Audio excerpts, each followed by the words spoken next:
My name is Teresa Nealing, and I'm a professor in the College of the University Libraries and Learning Sciences at the University of New Mexico in Albuquerque. Welcome to our second monthly virtual town hall for the New Mexico African American Complete Count Census Committee. We appreciate your presence here today. It is my honor to introduce Aja Bell, a junior at UNM majoring in psychology, to perform the Black National Anthem.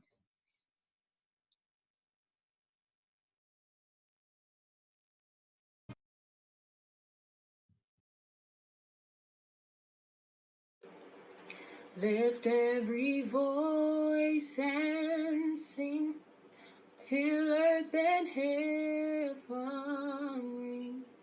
Ring with the harmonies of liberty. Let our rejoicing rise high as the listening skies. Let it resound loud as the rolling sea.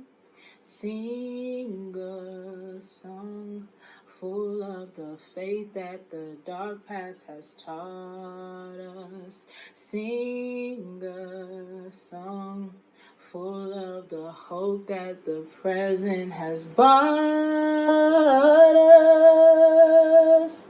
Facing the rising sun of our new day begun. Let us march on till victory is won.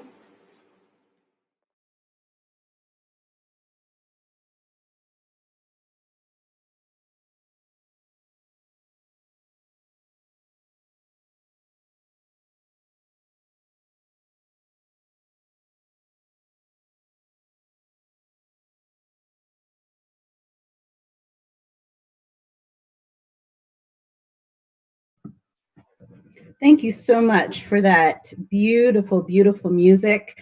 We are very happy to be here. And now Nicole Rogers will give us an introduction. Thank you, Dr. Zerai. Hello, my name is Nicole Rogers. I am the co-chair of the Complete Count Committee, and I am excited today to have an amazing panelist. Thank you for putting up with our technical difficulties as we get going. But I would like to start by sharing with you, we're here to discuss the census, the 2020 census, of course. We want to start by sharing the response rates that are going right now, and update on response rates. So I'm going to go ahead and share my screen with you, with our viewers, and I'm going to show you how to look up for yourself the response rates for the census.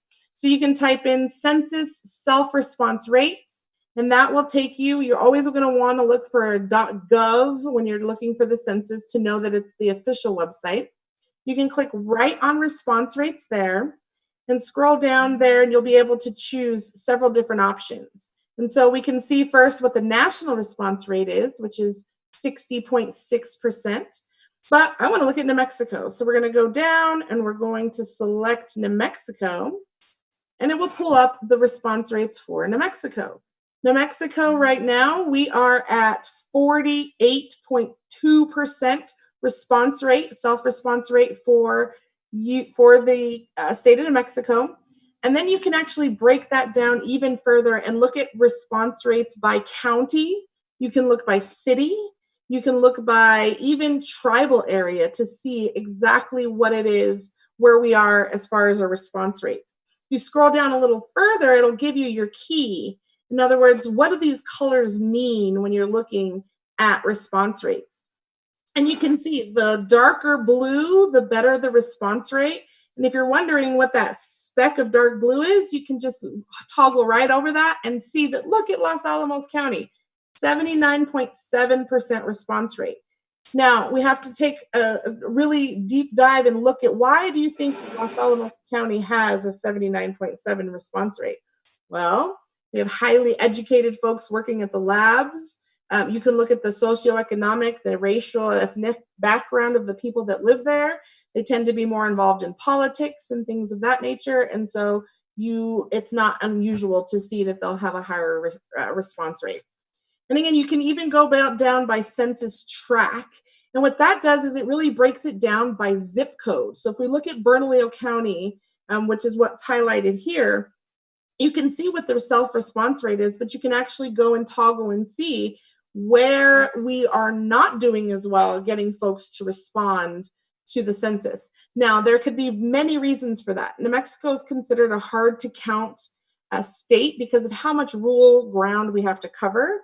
And our state is made up of hard to count individuals like people of color. And so if we look at that, if we look at 87121, 87022, you can see those are the areas that if you're doing census outreach in Bernalillo County, you really should hone in on. And so it's exciting to see that we can actually see this. Now, I'm competitive. I don't know about you watching. I'm very competitive. So I want to see, we had some recent competition going on with places like Colorado with the chili. So let's see where Colorado's at. Colorado, I'm looking and seeing, let's see, what is Colorado's response rate? Because they shouldn't be beating us. I don't know about you guys, but I'm pretty competitive. So I'm just going to see if it'll go back and show me exactly what Colorado is at. I like looking at places like Texas too, because if you didn't know, Texas did not spend any money on the census. Okay. Oh, and it's, of course, the universe is telling me that we don't need to look at Colorado. We should just focus on ourselves. So we'll do that. We'll get back to the program. I just want to thank you so much for joining us tonight, and we'll jump right back into the program. Thank you.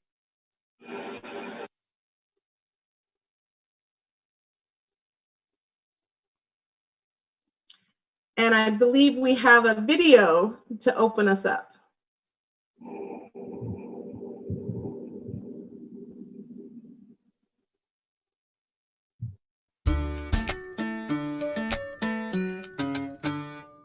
During quarantine, I've been getting two things: DMs from dudes checking to see if I'm all stocked up, and reminders to take the census. And I know just who to call to make it stop. Bob. Hey, Dulcie. Why are you sending me all this mail to do something on the internet? Well, Dulcie, this is the first time the census has been done online, and it only takes 10 minutes. Listen, during this quarantine, I got so much on my plate, trying to work on these dating profiles. I'm in the middle of 2 BuzzFeed quizzes, and they got all these new Instagram filters. I mean, they got one to make you look like Frederick Douglass. Well, that's going to be a problem. Takes 10 minutes. 10 minutes for school lunches, for highways, for schools, for healthcare. While I hate to admit it, Bob may have a point.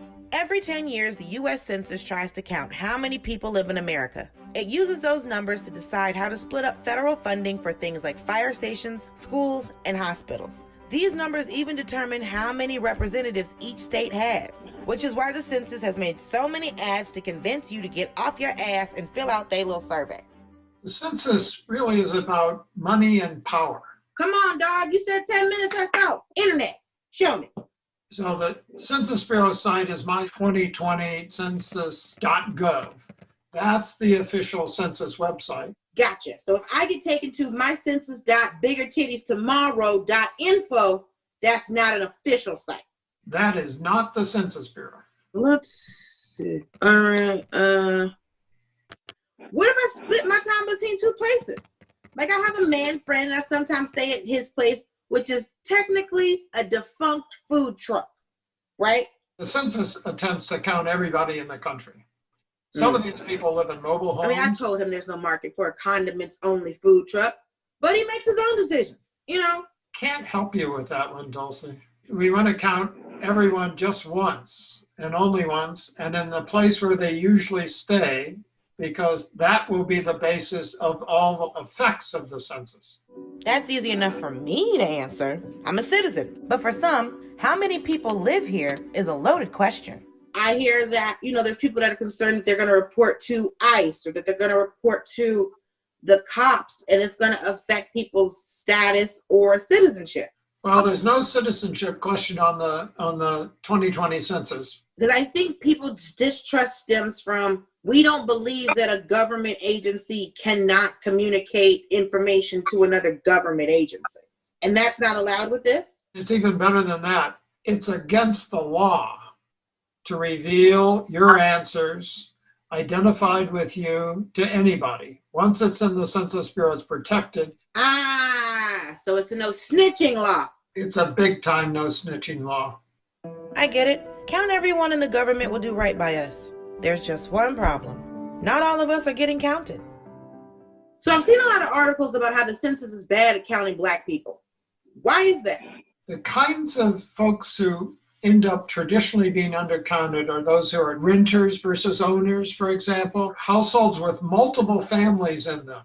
All of these conditions are more common to poorer populations. And the unfortunate part is African Americans tend to be poorer than others. I don't know why we're always gonna act like Black people are hard to count when the police are always finding us and they seem to always know where we're at. That's the big issue, Dulce. Those communities who don't trust governments confuse the census request as another way that they might be harmed by government. And it's just not true. So if the census traditionally undercounts us, and the government has shown us multiple times that we can't trust it, why should we take this? I get it, Dulce, but you got to understand that participating in the census allows your community its fair share of over $800 billion in support for education, health, school lunches, highways. If you don't respond, your community is going to get cheated. So if I don't do this, my community is going to get cheated. That's right, Dulce. And they may get cheated otherwise, but if they don't do this, then they're definitely going to get cheated. You're right. Why don't y'all just say that in the census commercial? We need you on a commercial, Dulce. Yeah, you do. Hey, Black people. Look, I can't promise great things will happen if you take the census. But if you don't, I can promise these white people are going to use those low numbers to cheat you out of the schools, hospitals, and representation that should be yours. So take the damn census and let them know. Hey, I know you see me.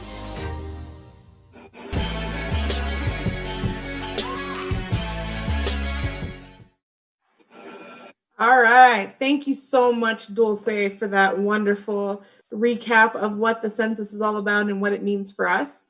All right, so we want to get in some interaction with our audience members. So what we're going to do is we're going to do an active poll just so that we can see who's out there listening with us tonight. So what we're going to do is you're going to go to menti.com. It's www.menti.com. And I promise you won't have to download an app. They won't send you any junk mail, but you'll type in this individual code 950716 and you'll answer the questions that are on the screen. So the first question that we have is, have you received your 2020 census? And the reason we're asking that is because New Mexico has about 18 to 20% of our state has not received their unique code just yet. And so we're really interested in who has received it and who has not. And again, so you just go to menti.com and you type in the code 950716 and you answer that question. Have you received your 2020 census? I'm doing it real quick there on my phone. You can follow along with us on your phone, and you're going to go in menti.com and use the code 95017 to type in your answers. Have you received your 2020 census? And again, you may have heard about what's called update leave. And what update leave is what's happening right now in the Census Bureau, where they're bringing in all of the enumerators who couldn't work because of COVID-19. And what they're doing is they're going out, they're updating addresses in the census's actual database, and then they're going to leave you your unique code questionnaire. And so what this will help us do is find out how many of you have not even filled out your census. So it looks like we have about 14 or so responses to that, and we'll keep going as we get on into and ask some more questions. We're going to go to our next question, which is, Since you've received it, now have you actually completed your 2020 census? What's really cool is if you've already typed in that code, as soon as I give you the okay to start with that question, you can type in your answers regarding the Census Live. And so again, this is live. You go to menti.com, you use the code 950716, and it looks like most of the people that answered the previous question that they have received their census, majority of them have already completed that, which is really exciting. We're actually doing a giveaway, the African American Complete Count Committee. You can go to wellstandfoundation.org and actually type in the information that we can send you out a gift to thank you for actually completing that census. It's a really amazing shirt. We have tote bags. We have hand sanitizer that has African American Complete Count Committee on there. And look at that. So it looks like we have 16 people that filled out their poll. A couple of you are still planning on doing that census. So fill that out for us today. Make it a priority. All right, let's go to our next question. And this one is just to help our committee find out how you heard about this tonight. Did you hear about it on Facebook? Did you hear about it on YouTube or online? Or was it word of mouth? Or maybe one of our partners like iCountNM's website. We'd love to find out how you heard about the event tonight, because it really helps us get an idea of if our marketing is working. And of course, word of mouth, email, those looks like our highest numbers of how you heard about our event tonight, which is really exciting.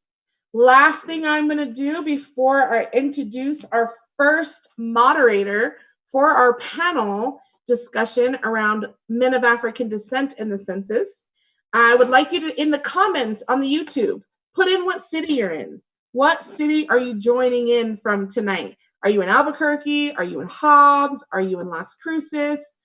Maybe you're in Clovis. We want to hear. Again, our goal is to reach people statewide, and we want to know if we're doing our job reaching the entire state.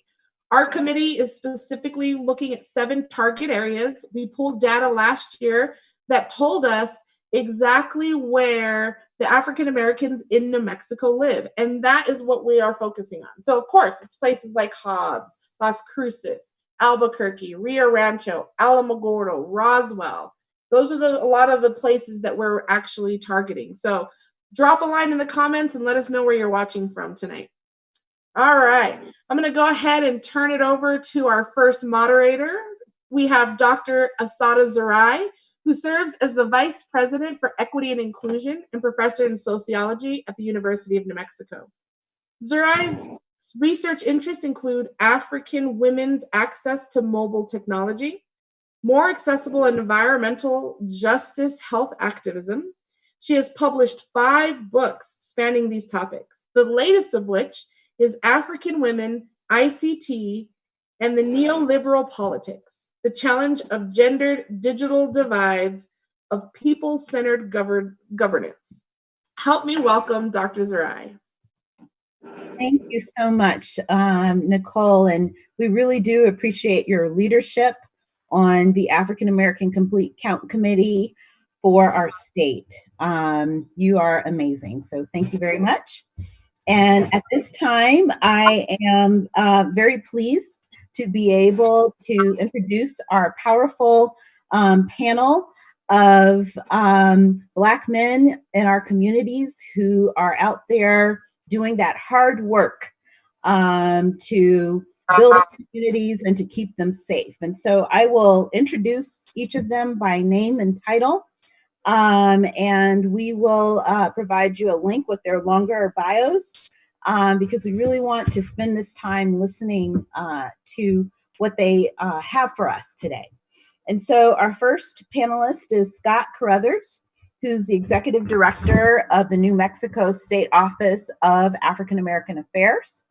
Secondly, we will have Dr. Charles Becknell Jr., who is Director of Africana Studies at the University of New Mexico.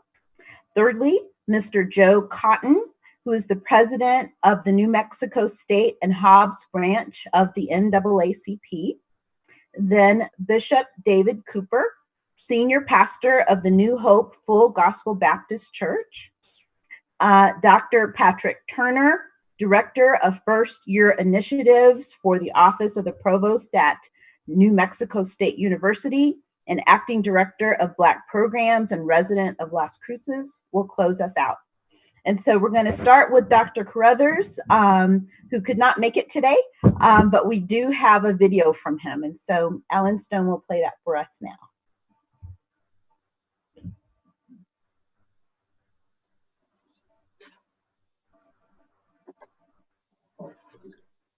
The New Mexico Office of African American Affairs was established in 1999 to ensure that we study, identify, and provide change by means of support, advocacy, resources relevant to the African American community. The agency endeavors to establish approaches that will strengthen collaborative networks that sustain ongoing advocacy in the following areas: policy, communication development, economic development, education, and health. There has been an enduring myth that there is no Black community in New Mexico. However, there exists an African American community that has a rich history and has contributed to this great state. We are often omitted from New Mexico narrative. It is important for the Black community to be counted. The responses affect funding for the Black community in areas as education, public transportation and roads, housing assistance, health, and minority-owned businesses. It is important for us to be counted.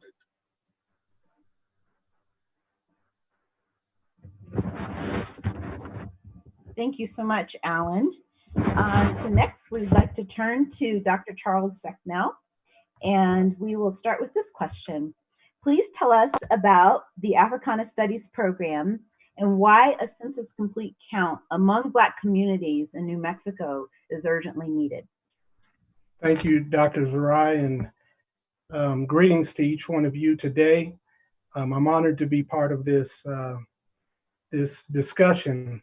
And so the Africana Studies program at the University of New Mexico gives students of all races, ethnicities, genders, and backgrounds a full understanding of the global linkages between people of Africa and other African descended people in the Southwest, the contiguous United States, and throughout the Black diaspora in Mexico, Latin America, and the Caribbean. And so Africana Studies provides an excellent university experience in a discipline that investigates African descended people's experiences from their own perspective of their interests, their aspirations, their possibilities, and envision. Thank you so much for that. And so the second part of the question is, what impact does the census complete count among Black communities in New Mexico have on resources in higher ed and Africana studies in particular? So the census complete count helps. You're muted. You're muted. Sorry about that. The complete count helps us figure out where we're going, not only as a country, but specifically as an African American community. And it's important because it impacts the funding, impacts the schools that we represent, also clinics, roads, as Scott Carruthers talked about, and more services for families. And so when we're thinking about the needs of the African American community that need to be met, a lot of the needs fall into the social services that we're often marginalized from participating in. But in particular, it helps colleges and universities by way of federal aid and Pell Grants. And so that has a direct flow to, in this case, the University of New Mexico, and ultimately helping underrepresented and marginalized students who often come into ethnic studies in general and Africana studies in particular. Thank you so much. And then the last part of the question we'll ask for today is, why do we urgently need Africana studies to be well funded, and what are the multiplicative effects? Yeah. So Africana studies needs to be well funded because funding is a direct correlation of institutional and political value. And so a direct funding and a substantial funding into Africana studies really prioritizes the program, allows us to compete on a sophisticated level, not only within academic institutions, but statewide. Thank you so much. We really appreciate that, Dr. You're welcome.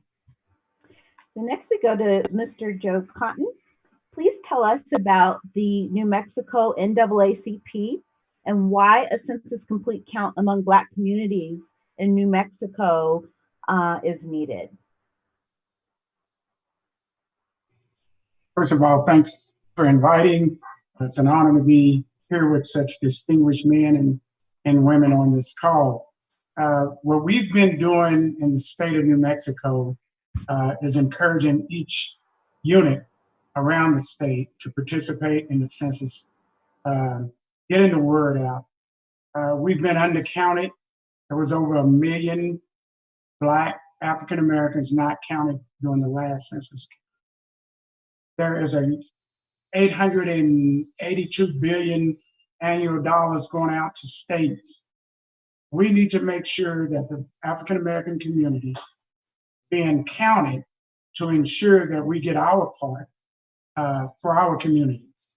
That the money, if we don't get the money in the state, it's going to be hard for us to advocate and for the things that we need, along with what Dr.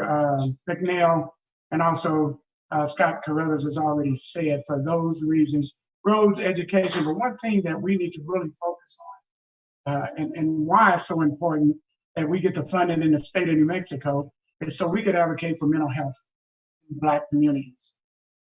We are hit with a lot of different things, a lot of different times, and a lot of times our kids and our schools don't get the health care that they need. So we want to make sure our voice is strong. We want to make sure that our state get the funding. So when we start talking about funding for different communities, we know the funding is there.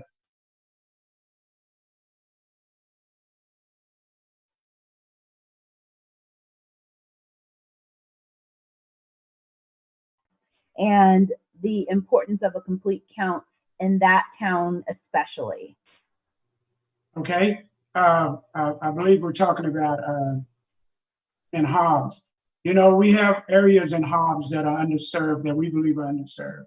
We want to make sure that when funding come down to Southeast New Mexico and we start advocating for what we need in the Black community, we need people to feel a part of this community. We need affordable housing, which we're working on. We need to make sure that the housing that people are living in and that may not be living in the best conditions, that we can also see if we can tap into that type of revenue to ensure that things are equal. We're in tough times right now, and we need to take advantage of these tough times. We need to make sure that our voices are being heard, our communities are being served, and our people's voices that are underserved. We're getting the mental health, we're getting the health care, we're getting the proper housing and the proper assistance that we need, and that the roads and everything in that community and our communities are correct. And I might have missed part of your other question. Oh no, I think you answered everything well. Thank you so much. We really appreciate that, Mr. Cotton. And so speaking of tough times, we're gonna move to a conversation with Bishop David Cooper. Of course, today was the funeral of George Floyd, and that just really weighs heavily on all of our hearts. And there have been commemorations around the United States and around the world where people have stood for 8 minutes and 46 seconds in order to commemorate the life and to remember the death of this man. And so, Bishop Cooper, we ask you to talk to us a bit about communities of faith and just your advice in terms of how we get through this tough time and how resources are really important to contribute to this difficult moment. Well, again, thank you for allowing me to be a part of this panel with our peers.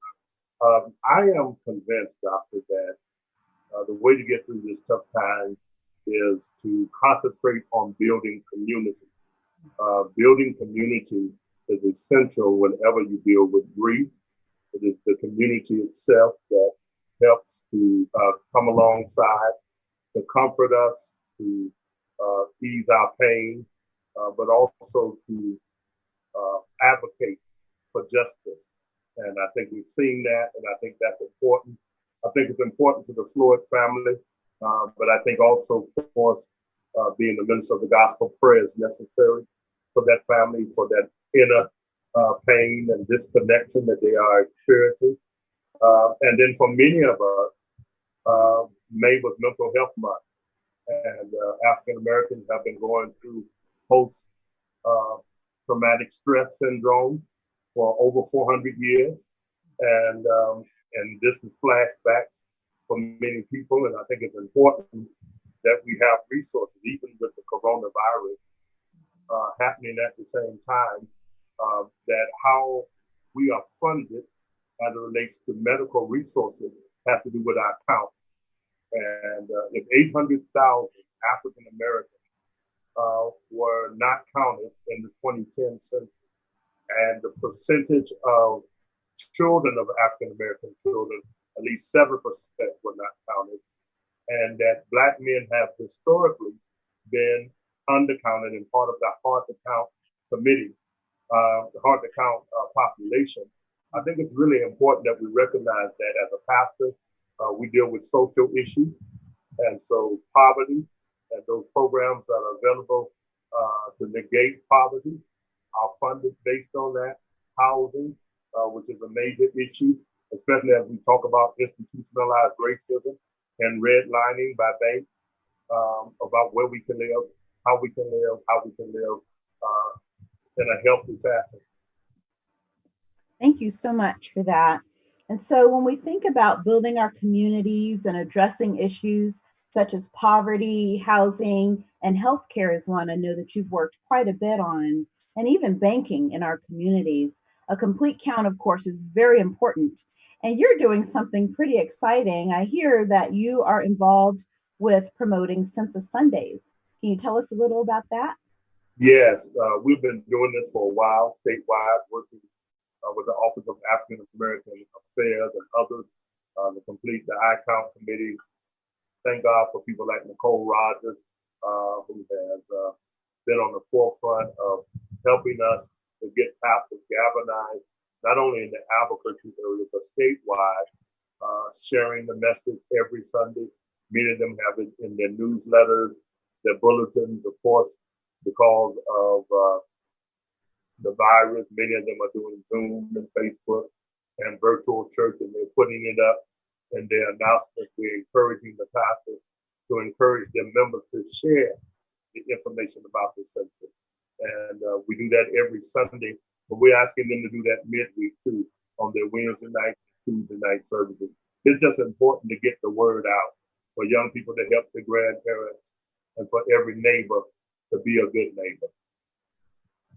Well, you are a jewel of our communities, and we just really appreciate all that you're doing. Thank you. So next we will turn to Las Cruces, to our colleague, Dr. Patrick Turner. Please tell us about the first year initiatives and the Men of Color initiative at New Mexico State University, and why a census complete count among Black communities is urgently needed for higher ed.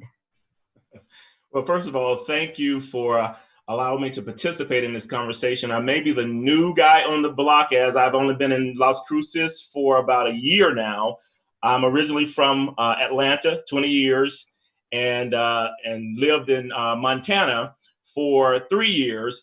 And I mentioned that right, I see your face when I said Montana, but I mentioned that to kind of look, so you can see the contrast of a highly populated Black city as opposed to Montana, where African Americans make up a population of 0.5. And so here at New Mexico State University, the purpose of the first year experience is exactly that, to help students transition, have a seamless transition into the college environment, because oftentimes they have those challenges.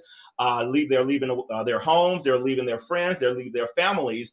And definitely when you talk about kids of color, students of color, oftentimes they are first generation students as well. So they don't have that parent that may have that historical knowledge of how to navigate college. So they or how to fill out financial aid paperwork, or even just how to do college. So the first year experience, the intent of the first year experience is to help those students make that a successful transition into the college environment, to provide that support, to provide that network, to provide those people who they can connect to, whether it's mentors or peer mentors or near mentors, but really just to help them have that successful transition by creating a sense of not only welcoming, but a sense of belonging. And the reason that is important here, that's why I started the Men of Color initiative here, because I looked at the numbers, and our men of color at New Mexico State University, they were doing well in retaining those men during the first year, but something was happening throughout the second year where a large percentage of them were falling through the cracks. So I started that initiative here to start having those real conversations about what are the issues impacting men of color, African-American men, Hispanic, Native American males, and even how we navigate life. Not only how we navigate college, but when you leave college, you still have, as we see now in our current situation, how you have to navigate life. So the purpose of the first year experience, as well as Men of Color, is just to really create that network, that support, that sense of belonging in higher ed. Because as someone stated before, when you're looking at scholarships, when you're looking at federal dollars, when you're looking at work study, our students are the ones who need that. And if they can't have those resources, when we talk to students, one of the greatest challenges that they face are financial challenges with staying in school. It's not that they can't do the work, it's oftentimes they don't have the money, their family don't have the resources. So we depend on those federal dollars to kind of help support our students, because the large population of our students are Pell eligible. So that money is critical. Or even if our students are on lottery or something like that, those financial resources are important, because, as we always say, a child with promise shouldn't be left out of the loop just because they can't afford it. So that's one reason why I started the first year experience, the Men of Color, and why those dollars are critical and important to higher education, so we can have that level playing field, because we know education is that power of resource, that it may not guarantee you a job, but it definitely guarantees you access. That's right. And it's all about each one, teach one. I know. Exactly. Mentoring the students, they're mentoring, the seniors are mentoring the juniors, and on and on. So exactly. Yeah, we really appreciate that work that you're doing. It's really about creating that next cohort, that next generation, really. So thank you. Right, exactly. And as you look at it, again, these are young developing males that need that type of connection, that oftentimes they think there are things that they should know, but because our last conversation or last meetings we had was on the importance of mentorship and how to navigate the imposter syndrome. So these are critical things that they need to know, and critical things that they face every day. And as I said, the resources that need to be available to these students, because we know money determines what happens. So if we can get those federal dollars in, students are able to get the care that they need. Even when someone, Joseph Cotton mentioned earlier about mental health. That's another piece that we are struggling with as an African American community, especially now as our new generation, are more comfortable with saying, "Hey, I need help. I need some assistance." So we need to have that support and those resources there to help them get the care that they need. Well, thank you so much. We really appreciate that, Dr. Turner. And so I'm going to turn it back over to our main moderator, Ms. Nicole Rogers. So thanks so much, everyone who participated on this panel. It was an awesome discussion and more to come. As everyone knows, we are doing these once a month, so please continue to tune in. Thank you, Dr. Zerai. I'm so grateful to have you a part of the team. You are phenomenal. I want to be like you when I grow up. All right. So we're going to jump right into our next panel. And this topic is around census data and the Black experience. And I am so pleased to have several panelists for this particular section. I do want to share my screen to bring up a graphic for our viewers because we want to look at census data in a different way. And so to do that, we want you to be able to see what we're seeing. So I'm going to share my screen with you, and we're going to look at a graphic that has Martin Luther King on that graphic. And what this is it is using census data to actually help us see exactly how far we've come as a community. So I want to introduce Dr. Javetti, who is one of our panelists. He is a research scientist 3 at UNM, University of New Mexico, in the Department of Geospatial and Population Studies. And I'm so excited to have you, Dr. Javetti. Can you help our viewers break down this graphic and help us understand what we're looking at? Thank you. How is my audio? Yes, good. I want to begin by acknowledging my director for the Center for Geospatial and Population Studies. Here with us is Robert Radigan. He is the main man in this matter, but I'll give my take on this, and then if there is anything else, he can chime in. So as you have prefaced by telling us about this graphic, and from the foregoing discussion from the previous panelists, there are certain elements that we can relate to. So to jump onto this graphic is basically highlighting two important agents of change in the society of America, of which Martin Luther King stood for. So the two issues depicted here are elections or political participation, and then the other agent of change in our societies or community is education or education attainment. I do want you to pay attention also that two important years here, 1964 and then 2016. 1964 is important because that's when the Civil Rights Act was enacted, and 2016 is when we had the end of Obama's presidency, the first African-American president.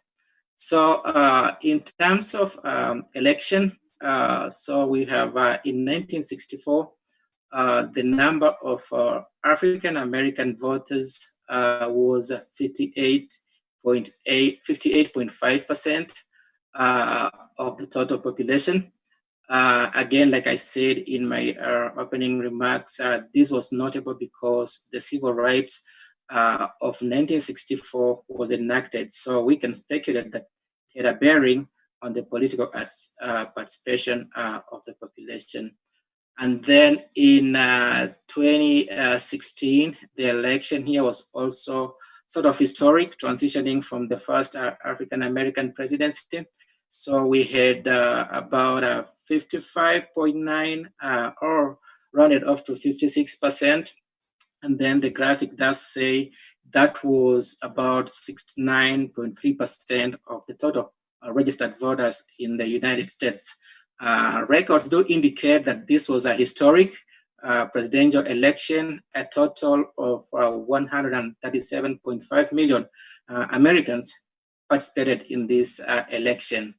So the difference between 1964 and in 2016 it's a negative. In 1964, we had 58.5. In 2016, we had 56 or 55.9. That gives us roughly a negative 2%, and that is an indicator of declining African American participation in the election as of 2016. So we move on to education attainment. This is also one of the things that the agents that I did say do help a society change. So you see 25% of the African American population had a high school population, had a high school education or completed high school in 1964. That did jump to 87.1 in 2016. The difference was 61.4%. So we can also see there's an upward trend in terms of high school education attainment. So in other words, there's been enough sensitization on the value for education, particularly at this level of high school education. And then the other one is college education for African Americans. In 1964, we had only 306,000, African American college students. In 2016, we had 2.9 million people. The difference is about 2.5 million, or an increase of 89.45%. So both high school and college education give us an indication that we can agree that actually there's been a rise of Black education in the US, in the United States. So briefly, that's what we can take from this graphic. Thank you so much, Dr. Javetti. I appreciate your take on that graphic and breaking it down really well to us. I've seen this graphic many times and I didn't realize the historical dates then. So thank you so much for pointing that out, because I think that makes the data come to life a lot more. I'm a data geek and I love data, using it to paint pictures. So thank you so very much for explaining that for us. All right. Next on our panel, we have Dr. Zerai. Even though she moderated the last time, I really wanted her to be a part of this panel because I think she shares the love for data that I do. And so, Dr. Zerai, as Vice President and in many other roles you occupy, could you tell us why accurate census data capturing the Black experience in New Mexico is so important to you?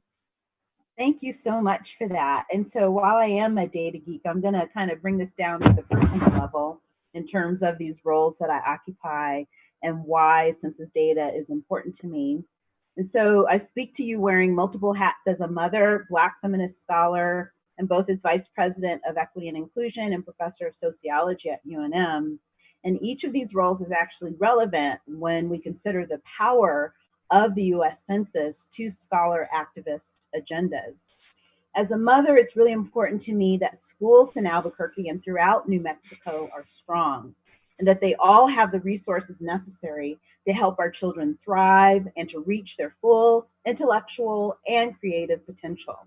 This is not possible unless we hire teachers with competitive salaries and provide crucial information technologies to our students. Federal and state funding is earmarked to communities on the basis of official population numbers. This includes all residents of New Mexico, regardless of whether they are new transplants like myself or their documentation status. If we want robust schools, we need to make sure that everyone is counted. As a sociologist and Black feminist scholar, I have used data to understand the social world in multiple ways. And so, of course, census data that is accurate about our communities is going to be really important in terms of the kinds of results of the research that we do. Research that I share with my colleague, Nancy Lopez, who will be speaking in a moment, as another person who's a data geek. Finally, as an administrator working for equity and enhanced inclusion at UNM, thorough population counts are important so that we know when we're succeeding in providing access to higher ed to larger proportions of our youth in New Mexico. Cultivating the genius of this community is our primary goal in my Office of Diversity, Equity, and Inclusion. We need for everyone to be counted in order to garner the needed resources to aid our efforts to contribute a well-rounded, culturally responsive workforce that will grow the middle class of New Mexico.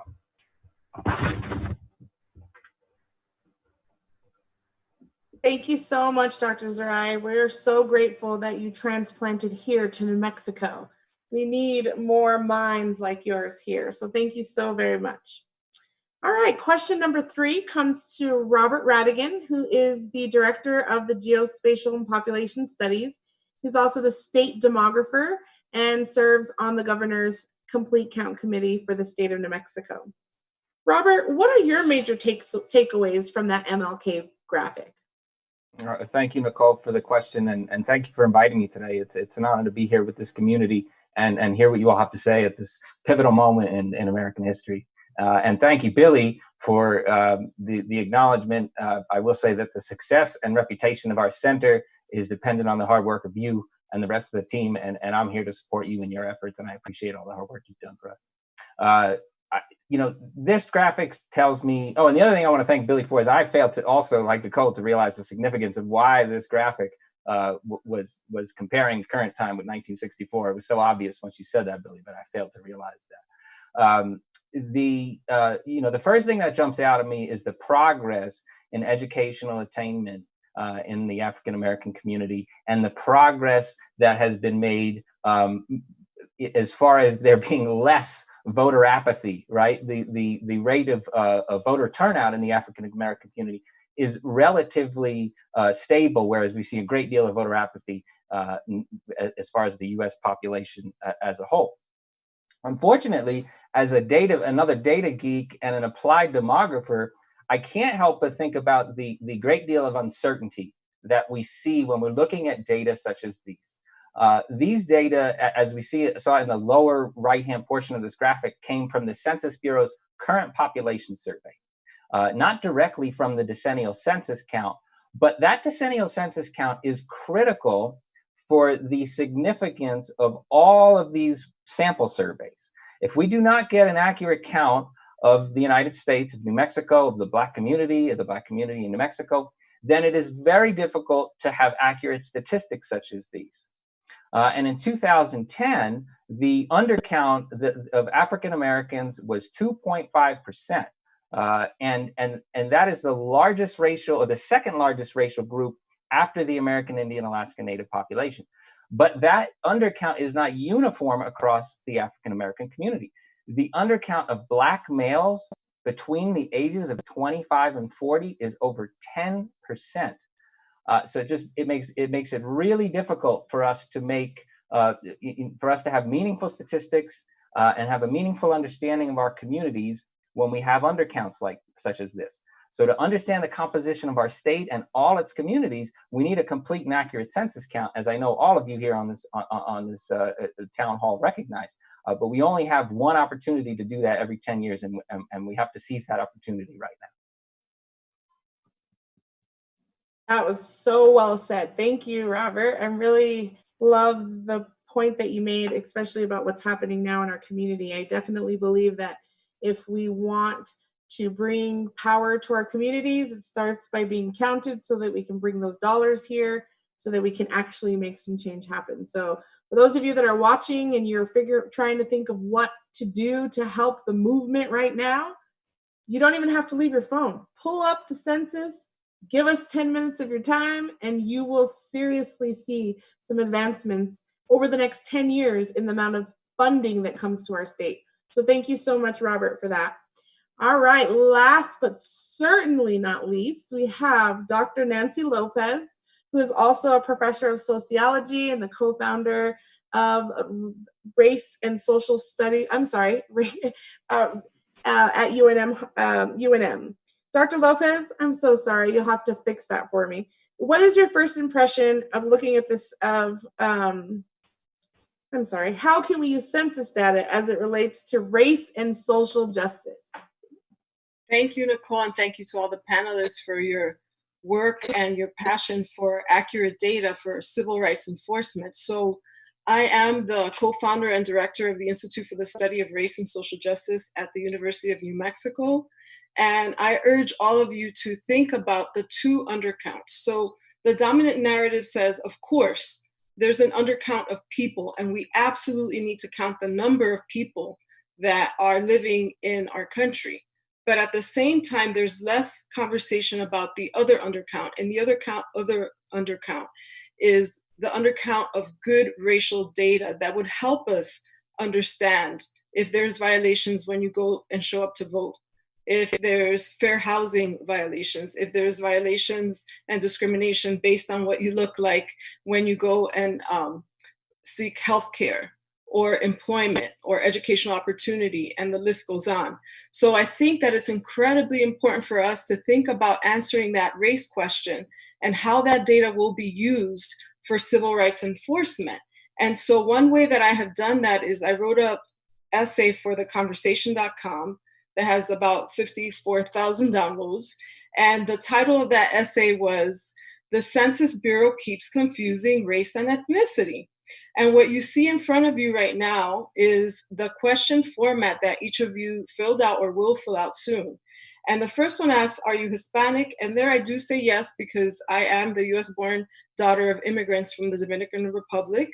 But I am a Black Latina. I am an Afro-Latina. So for the next question, I answer, I am Black.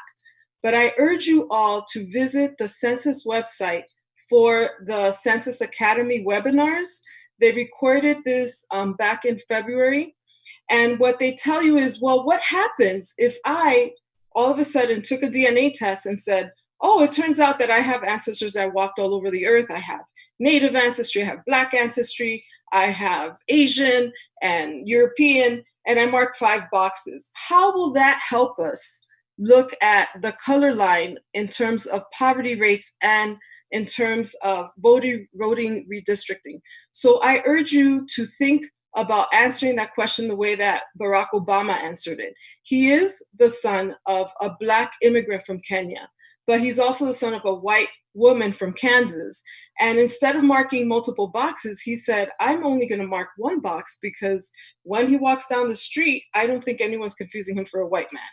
And so he understands that when you mark multiple boxes, we may not have good data, and we actually don't know what will happen to that data.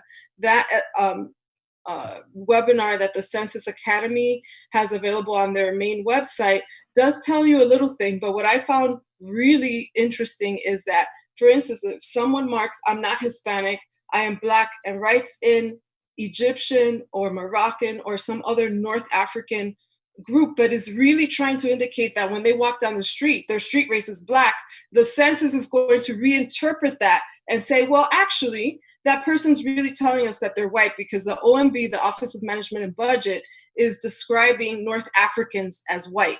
So again, I urge you to think very carefully about how you answer this question for civil rights purpose. I also would love for you to think about how you can help mitigate the other undercount, which is, of course, bodies. Who's vulnerable in your community? Who doesn't know what the census is used for? Who's scared because of their immigration status?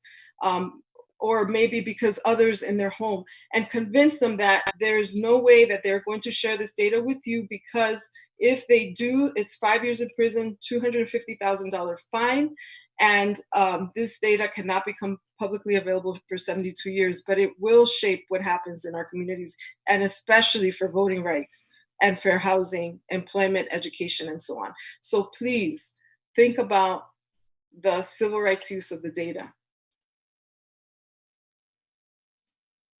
Thank you so much, Dr. Lopez. That is definitely a theme that I've been running around talking about, being mixed, Black and Hispanic. I understand that there's a lot of resources here in the state for my Hispanic side, but not so much for the Black side. So I did check Black on my census because I want to make sure there is no confusion on where I want my chunk of the resources to go.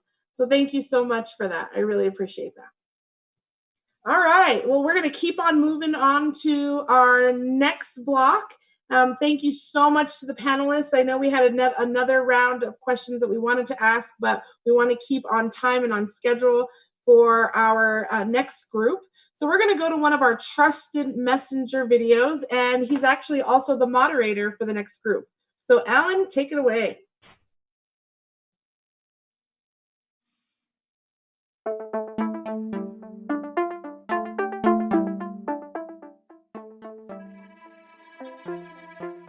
Black people should participate and complete the census on April 1st because it'll give us the resources we've been so sorely neglected by not being counted as well in the past. So the importance of the census is, well, every bit of information it collects, whether it's businesses, the government itself, all kinds of different organizations use that information. So us being accurately portrayed as far as our numbers is very important, not just for resources, but everything. As Vice Chair of the Democratic Party of New Mexico, I specifically make it my task to get Black people more involved in the party, get young people more involved in the party, and just basically spread our tent. We have a big tent, but making sure that more people are involved so that their voices are heard.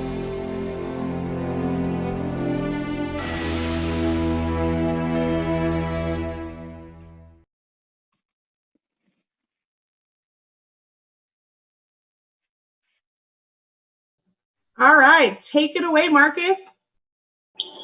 Hello, everyone. As I said, I am Marcus Porter, the Vice Chairman of the Democratic Party of New Mexico. Thank you for joining this town hall. Happy Pride Month. I'm very much someone who wants to talk about intersectionality in our community as well. But my block is on voting. And what we will get into first is the New Mexico League of Women Voters. That is going to be a video, I believe. And then they will speak, and that will be Brittany Dunton, Leda, and Joanna Velasquez from JEDI. And that topic is around voting registration.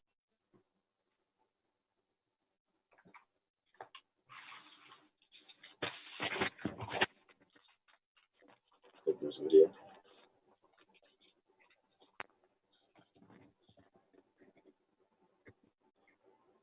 Well, video isn't up quite yet. Should I move on to something a little past that, or should we just wait for that to come up? Well, let's see. Alan, are you there? Alan is our amazing tech from First Hello, everyone. Production. My name is Hannah Burling, and I'm currently serving as president of the League of Women Voters of New Mexico. In my local league, I chair the Outreach Committee. The League has been empowering voters for 100 years now. We envision a democracy where everyone has the desire, the right, the knowledge, and the confidence to participate. In 2018, I went to the National League Convention in Chicago, where I was inspired by the League's priority of transforming into an organization that works for equity, diversity, and inclusion in everything we do. Our JEDI team is the result of that inspiration. I'm very proud of these exceptional women, and I hope they'll be leading the League into the next 100 years. For those who are wondering, JEDI stands for Justice, Equity, Diversity, and Inclusion. These are wonderful words. Well, what do they mean for us in this year, 2020, which seems to be so full of fear, hatred, and violent divisions? I think we all understand justice as honorable, fair dealings and actions. But I'd like to add to this a quote from Lisa Hunt Watton. Justice is like a mosaic. It's not only about a single piece, it's about all the pieces working together in a stunning whole. Equity. It's not equality, though the two are often confused. It's giving everyone what they need to be successful. Equality is treating everyone the same. Equality aims to promote fairness, but it can only work if everyone starts from the same place and needs the same things. Diversity is any dimension that can be used to differentiate people and groups from one another. But these many faceted dimensions are what makes every one of us a valuable resource. I believe that in order to have a just democracy, we're going to have to use all of our voices, experiences, points of view, all of our skills, and all of our talents. Inclusion was once described to me as when you don't just get to go to the party, you're invited to dance. I think there's a lot more to it than that. You're on the committee. You're not invited to dance because you're already dancing and you know you belong.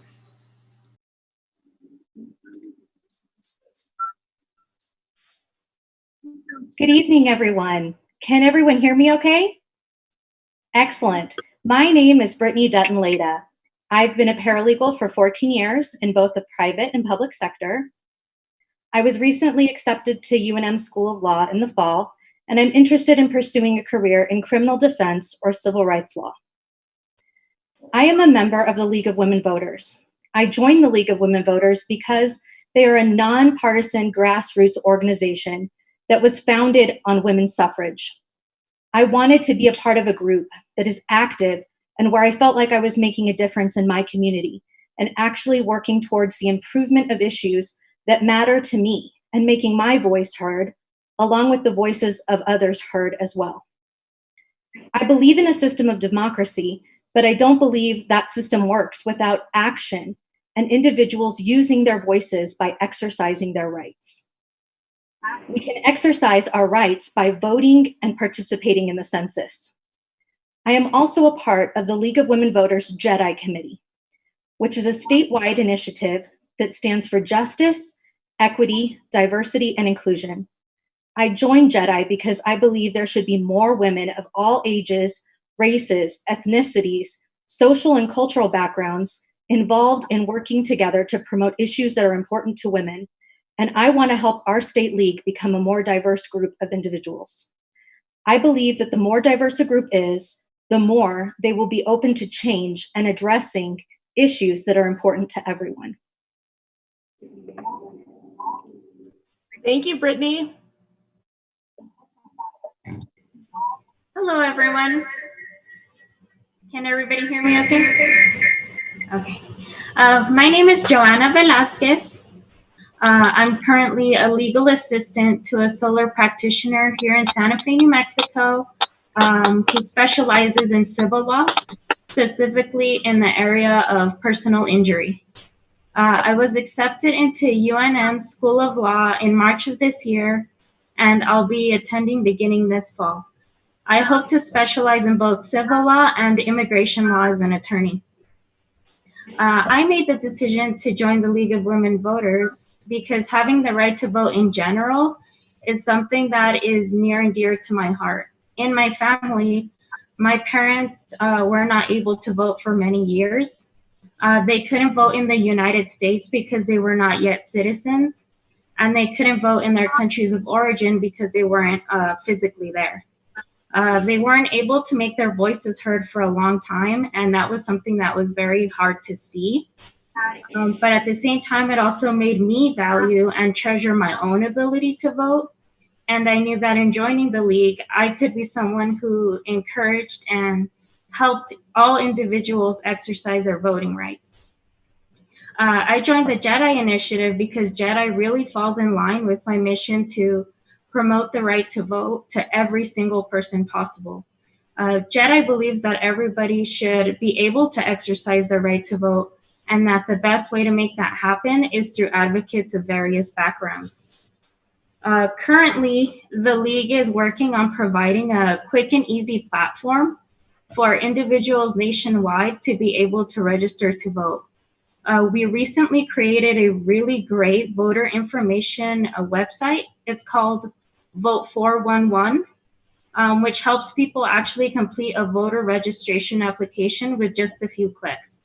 All you need to do is go to vote411.org, choose your state on the map that's on the homepage, and you'll instantly get a click a link to click, and it'll take you to your voter registration application, which takes about 2 minutes to fill out and submit. The website also provides information on how you can register to vote by mail, or where to go if you want to register to vote in person, for those who want to and prefer to do it through those methods. Vote 411 provides a list of all the candidates that will be on your ballot, including bios of the candidates and where they stand on the issues. Vote 411 makes it so easy to figure out who to vote for by providing voting and candidate info in one convenient place. And if you're not registered to vote, you can just head over to the website and it will walk you through the process. I believe we have a slide that has some contact info and can provide individuals some guidance as to our website, if somebody would put that up.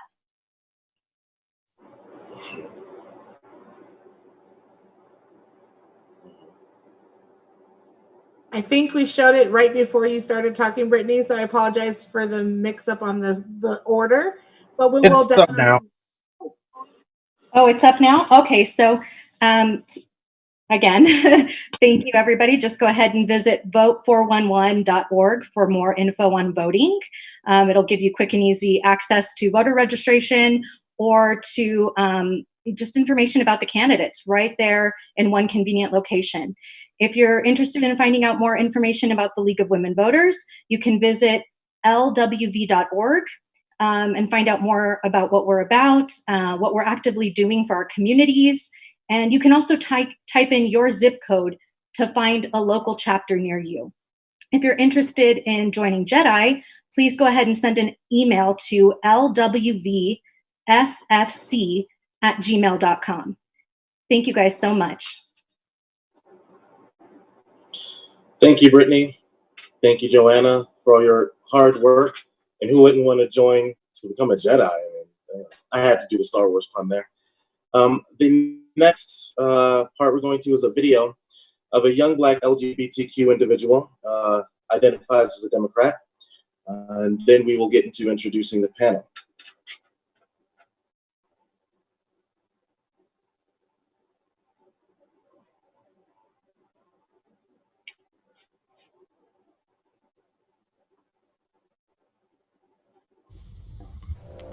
I think a lot of candidates have their own goals for their mind. Ain't about me. It's not about this community. It's not about South Carolina. It's about Washington and their money. That's what it's about. Wealth, power. I'm just a cashier. And what keeps me up is family, how they're faring, and my near future, my close future, you know, things like that about bills. Certainly not the government. That doesn't keep me up. I just think that the politicians just need to come out of their offices, walk your streets. How could you head these streets and you don't know what's going on in them? You know, just the pros and cons of the three that I am thinking about, you know. Now, Tom Steyer has a very nice belt. I thought he was gay. I love that belt. He was just going to get my vote for that belt.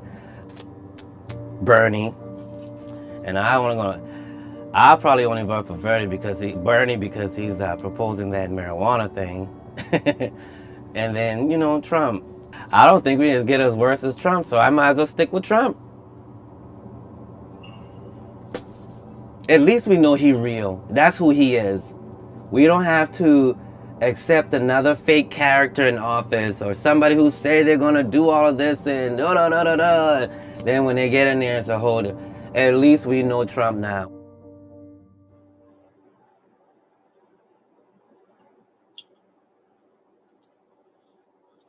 Okay. Well, bless his heart.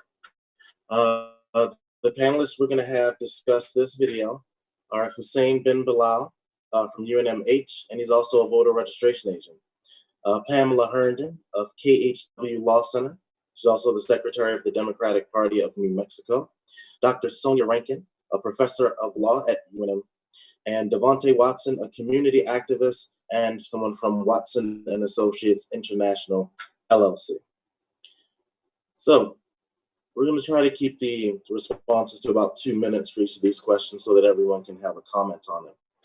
The first question, how often have any of you experienced people in your community feel the same way as the individual in the video? And what have you said to try to open their minds to the importance of voting? So have you experienced it, and what have you said to try to open their minds? And let's start with Hussein bin Bilal, if you've experienced that and what you have said. All right, fantastic. Can you guys hear me?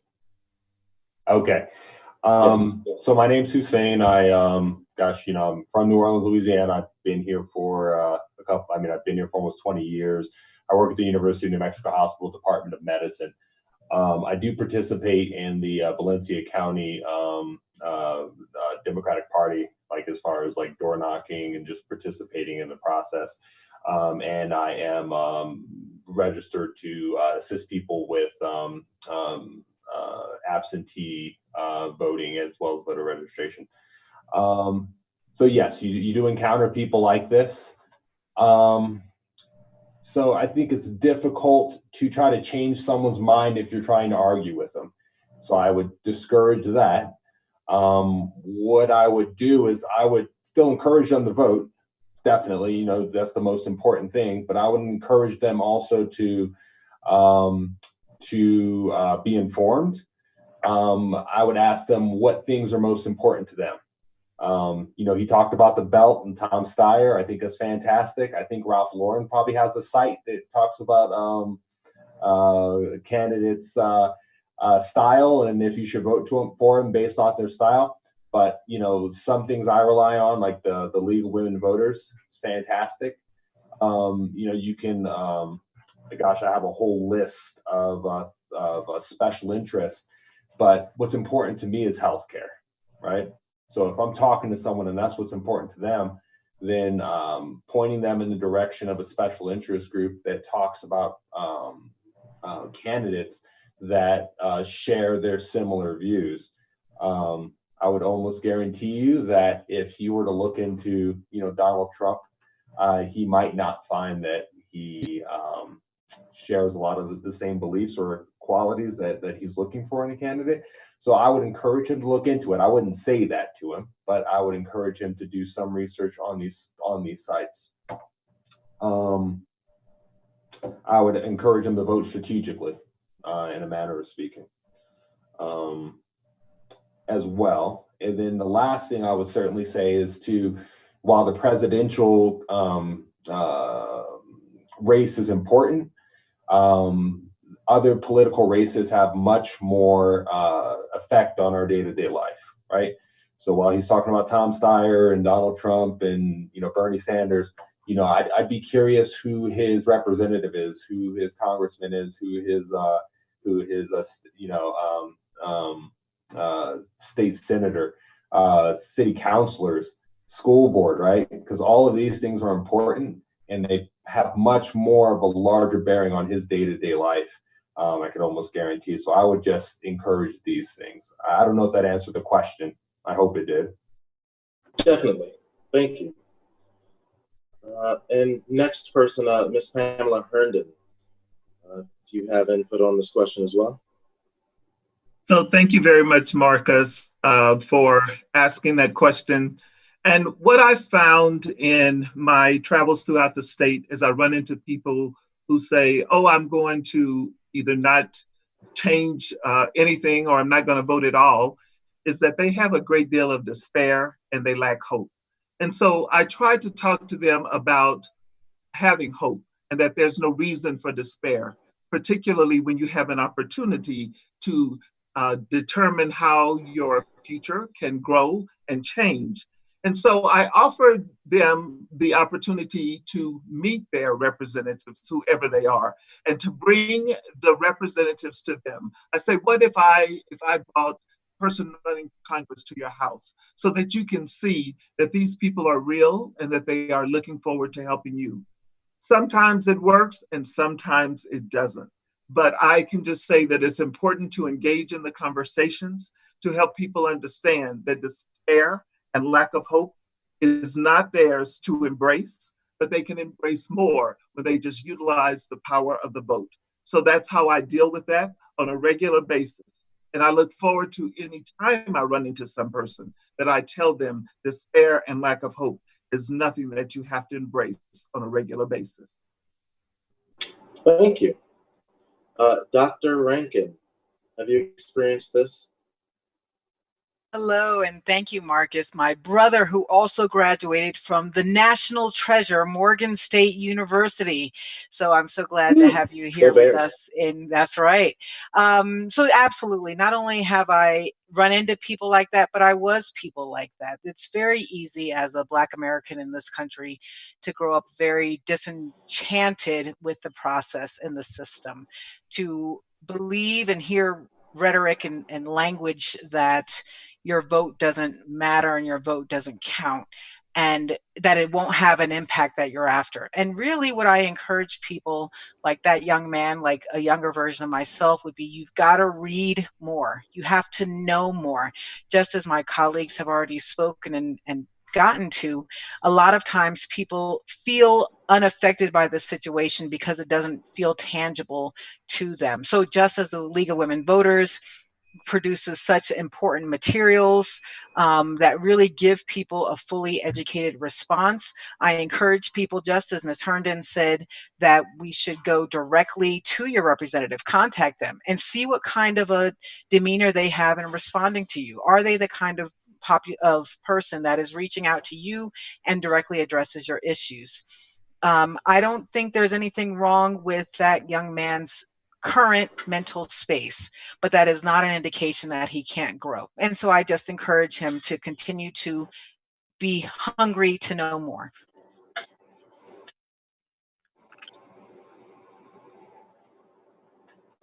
Thank you, Dr. I appreciate that. Devontae Watson, have you experienced this, and what's your take? Hello, Marcus, and thank you everybody for joining in on this discussion, and thank you, Nicole, for inviting me to this discussion. You know, when we think about, I think when I heard this video, this is my first time watching it, I'm kind of drawn back to some of the data, right?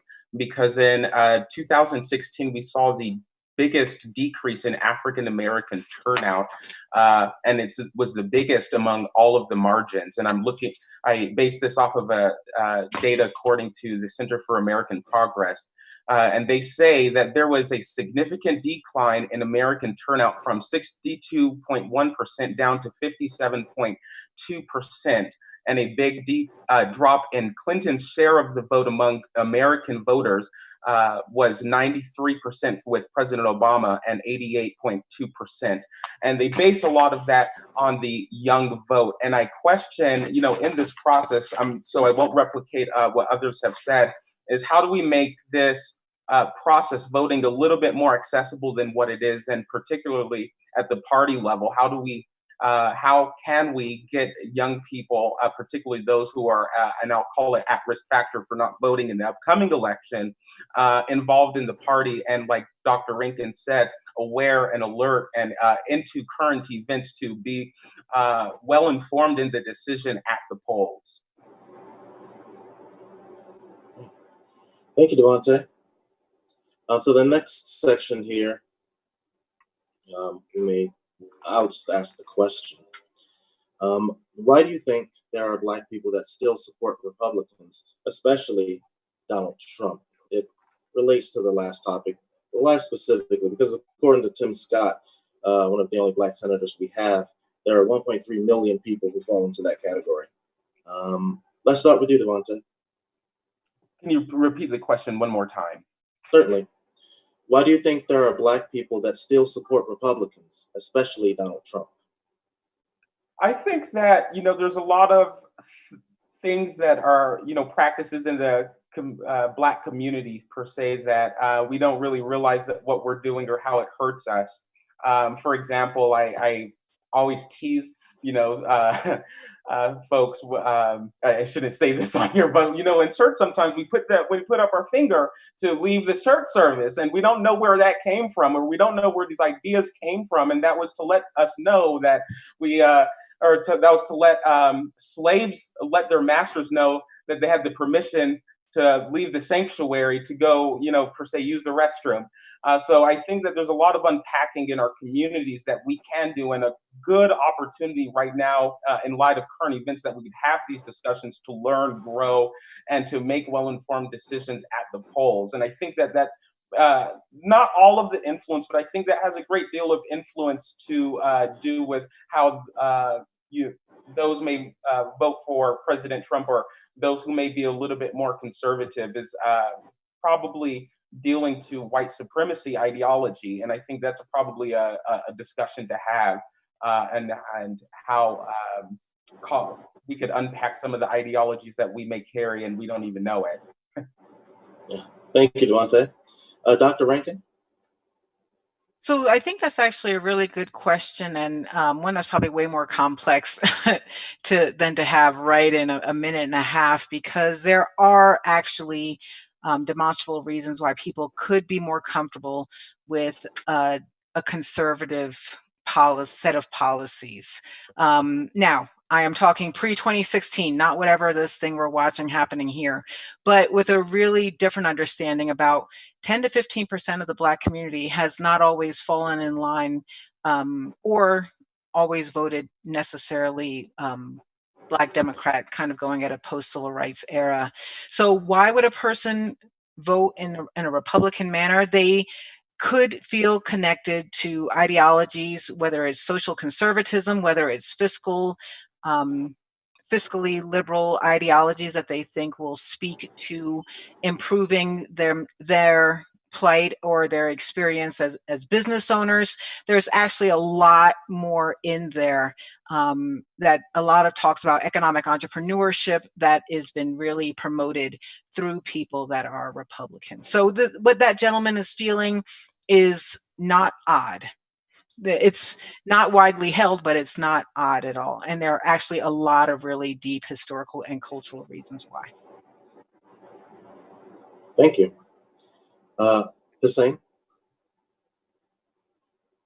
Hi. Yeah, no, I agree. That is a very difficult question to unpack, and Lord, I don't feel as though that I am equipped to do that. But I would agree, sort of varying interest, right? So when I said vote strategically, find out what's most important to you, and then find a candidate that represents that. Some people are, they say they're more fiscally conservative, and perhaps they saw Donald Trump as that, perhaps maybe pre-2016. Maybe their most important issue is abortion, and they said that that was their end all be all, so they went with him in regards for that. So I think that right there could explain it a little bit. For me, I'm from Louisiana. I remember when David Duke, the previous sort of grand wizard of the Ku Klux Klan, ran for political office in Louisiana, and he even got a few Black votes. So I mean, I can't explain it, to be quite honest. Yeah. It's a little beyond belief. We'll end this segment with Pamela Herndon. Your take. So, Marcus, what's interesting about that question is there was a media outlet called The Undefeated that actually did a little bit of history, and they did some story and investigation on why would some Black people support Donald Trump particularly, not necessarily the Republican Party, because as you know, for years early on, Black people did support the Republican Party. That was the party that tended to absolutely help Black people. After all, it was the Republican Party that signed the Emancipation Proclamation that produced the freedom of slavery. But then as we read and looked at these data and statistics that was produced by Undefeated, they found that many of the African Americans that supported the Republican Party today and the philosophies of Donald Trump were because they believed in those same political philosophies. And what were some of those philosophies? Some of them were that he would put a ban on abortion because they believed in the Bible and that there is nothing, that there should ever be any abortion within our country, that every conception should be born. And then there was also the concept of gay marriage. They said, oh, well, we can't tolerate that. That's an abomination again. So we look at those types of things, and some of the people, because those were their beliefs, were the reasons that they continue to support the Republican Party and Donald Trump. And in addition, some of them held on to his belief that he would create jobs. After all, he had lots of money, so why wouldn't he create jobs? And that he would secure the border, and securing the border would make sure that they always had a job, and that he would prevent terrorist attacks in the United States. So there were all these unfounded beliefs that this man could do amazing things that would help the country, not realizing that it would hurt them. But the most interesting too were that some of them were in the military and they had a more conservative view of how their lives should be. But some actually, as I read it, they sold their soul to the Republican Party because there was nothing else. They would be the only ones there. They thought that would help them rise, that would help them move forward. And they were very surprised. Some who did move forward, they found that as soon as they got up there, they didn't last very long. And so was it really worth selling their soul? So I found that article very interesting, and I still find it interesting today. So as I talk and continue to have conversations with people who say, of color, who say, I vote for Donald Trump, we have to have a long cup of coffee. That's all I have to say. Thank you, Ms. Herndon. It was very insightful. That concludes this section of this block on voting. I hope you took away a lot from it. Thank you. Wow, that was pretty powerful. Thank you very much, Marcus. Thank you, Pamela. Thank you, Devontae. Thank you, everybody. Hussein from UNM. Woo woo. Some from UNM also. So got a shout out my peeps. Hobo. Thank you so much, Devontae. Thank you, everybody, for joining us tonight. We are going to wrap it up. I just want to make a quick announcement. Of course, we can't ignore what's happening in our community with COVID-19, and it's hitting our Native brothers and sisters very hard in our state. And so I just wanted to share some updates from the Office of African American Affairs about COVID testing that's happening this Saturday. So you can visit the Office of African American Affairs website, but it's going to be this Saturday, June 6th from 8:30 to 11 o'clock. They'll accept testing for 2 to 3 people per car. You do not have to have symptoms to be able to get tested, and there is no cost. This is an amazing partnership between the Department of Health and the Office of African American Affairs. And this one is going to be held at New Covenant Worship Center, right behind Wendy's in Rio Rancho, off of Ace Way. And we want to thank our partners at the Department of Health, Sonia Morning-Smith, CJ Watson, and of course, all of the folks like Beverly Jordan, Scott Carruthers, Andrea Watson that work at Office of African American Affairs for organizing this. And again, if you're viewing and you're not African American, that's okay too. You can come on down and get tested as well. Because the goal is to make sure that you don't, if you need a test, that you aren't having trouble getting that test. So I want to thank everybody for joining us tonight. That's all we have for our program. And we are going to go into a video to take us out. Joining in on this discussion. Come on down and get tested as well. Because the goal is to make sure.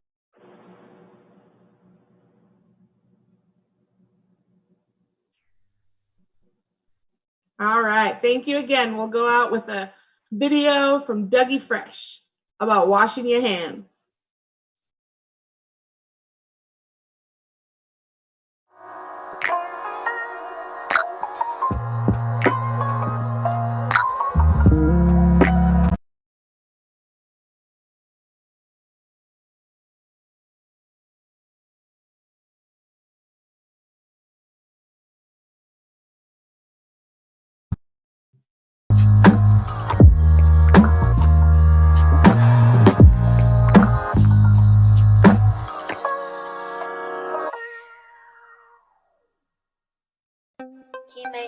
Shout out to the hip hop public health. All the healthcare workers on the front line. Together, we can make a difference. What's good, y'all? This is Doug E. Fresh coming at you live and direct. All of y'all out there, I got a couple of things I want to talk to y'all about. Wash your hands, everybody, and everybody, wash your hands. 20 seconds. Come on, wash your hands, everybody, and everybody, wash your hands. My people uptown, wash your hands. My people downtown, wash your hands. People from the East Coast, wash your hands. People from the West Coast, wash your hands. That's right. First and foremost, please listen close. Take your time, wash. Use a lot of soap from the front to the back, back to the front. Sing the hook where you at, that's exactly what we want. If you decide to leave, please take heed. Talk a social distance, at least 6 feet. On a bus or the train, riding in your car. The further you're away, then the better off you are. 20 seconds or more. You gotta be able to wash your hands like you never ever washed them before. 20 seconds or more. Try to wait, you'll make the greatest mistake. You need to wash them when you enter the door. 20 seconds or more. Take your time, sing a song, spit a rhyme. When you're finished, you can put on some gloves. 20 seconds or more. It's very important to wash your hands. You're protecting everybody you love. Wash your hands, everybody, and everybody, wash your hands. 20 seconds. Come on, wash your hands, everybody, and everybody, wash your hands. People from the Midwest, wash your hands. Dirty South, wash your hands. People overseas, wash your hands. And everybody, wash your hands. Now if you catch a little fever, shortness of breath, slight little cough, you can feel it in your chest, you should call your doctor. Doctor know what's best. Don't go running to the hospital cause you could be a threat. The virus is contagious. Listen, they ain't playing. You ain't see the movie, yo, it's kinda like contagious. Gotta wash hands thoroughly, even sanitize. Open up your eyes, we don't want this thing to rise. Coronavirus. Don't you get it? Can't you see? We are living in a state of emergency. So wash your hands, save a life, it's only right. And no matter what you're going through, together we can make it right. Come on. Wash your hands, everybody, and everybody, wash your hands. 20 seconds. Come on, wash your hands, everybody, and everybody, wash your hands. My people uptown, wash your hands. People from the East Coast, wash your hands. People from the West Coast, wash your hands. That's right.